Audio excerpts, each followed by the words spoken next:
What's up, everybody? You are watching the J-Rad Show. Some of you are watching on TikTok, and some of you are watching on YouTube.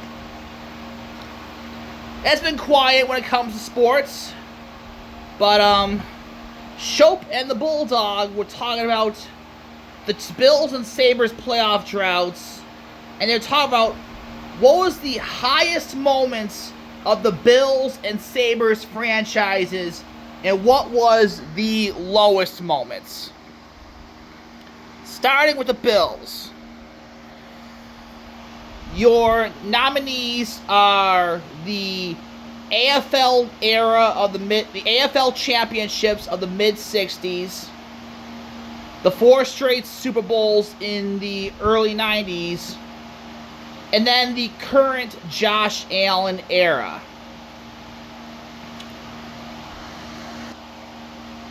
In my opinion, and I think many fans share this opinion, it's a coin toss. It's a toss-up between the AFL championships of the mid-60s or 51-3, the first of the 4 AFC championships.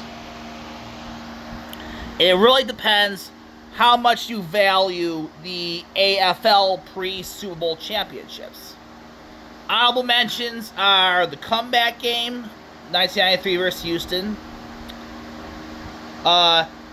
ending the 17-year playoff drought, Andy Dalton to the Andy Dalton touchdown pass, the game against the Indianapolis Colts where they swatted down a Phillip Rivers Hail Mary pass to win their first playoff game in 25 years. The Taron Johnson interception, or the perfect game against the New England Patriots. All those are honorable mentions. But I think to most fans, and to me, I'd say the highest, it's a coin toss between the AFL championships or 51-3. Even though I wasn't alive for the AFL championships, and I was 3 years old for the 51-3. So my favorite Bills memory was the perfect game against New England. But I'm talking about the franchise in general. Now, the lowest moments, there's a lot to choose from. But to me, there are 2 that really stand out. The mid-'80s, when they failed to get Jim Kelly, and then had back-to-back 2-14 seasons. The other one is 2009, when they lost 6-3 to the Cleveland Browns. I'll say that rock bottom started with that 6-3 loss to Cleveland. I mean, there was a lot of rock bottoms during the playoff droughts. We'll get to the Sabres in a little bit, but I'd say the rock bottom started when they lost 6-3 to Cleveland, and then it ended when they beat Tom Brady 2 years later. Or you could also argue that maybe it ended when they signed the new lease, and then when the Pagulas bought the team. But to me, I'd say rock bottom for me was from the 6-3 loss to Cleveland to when they beat Tom Brady. Although the mid-'80s, I mean, again, I wasn't around for those days, but I think those back-to-back 2-14 seasons could also be consideration. But what do you think? What's the highest moment of the Bills' history, and what's the lowest moment of the Bills' history? Hit me on Twitter at J-Rad Show. And now to the Sabres. The Sabres' high points could be the French Connection era from 75 to 83, when they got to the Stanley Cup Finals in 1975. That's arguably the best team in the history of the franchise, so that could be the high point. The Mayday goal in 93 when they broke a 10-year playoff win drought. Get into the finals in 1999. 2005, 2007. And finally this year when they broke a playoff drought, a playoff win drought, and a division title drought. So the Sabres is a lot harder to say what's the high point? Because there's a lot of nominations and a lot of different arguments to be made. Again, I was born in 1988, so to me the high point was 05. It's either 05, 06, 06, 07, or this year. Well, I do remember 1999, but I didn't have cable TV back then, so I didn't watch it very much. I was 11 years old. So maybe I could put our Hasek in the air there. But I'd say maybe for me, the high point of the Sabres would be either 05-06 or this year. I'll still go 05-06, even though this year was a lot of fun. But for those who live in the 70s, do you think 75 was a higher point, or 1980? The two of the best teams, Sabres teams in the franchise history. What was the high point of the Buffalo Sabres franchise? Hit me on Twitter and Threads and Blue Sky at JRed Show. Now, for the low points, there's three that stick out.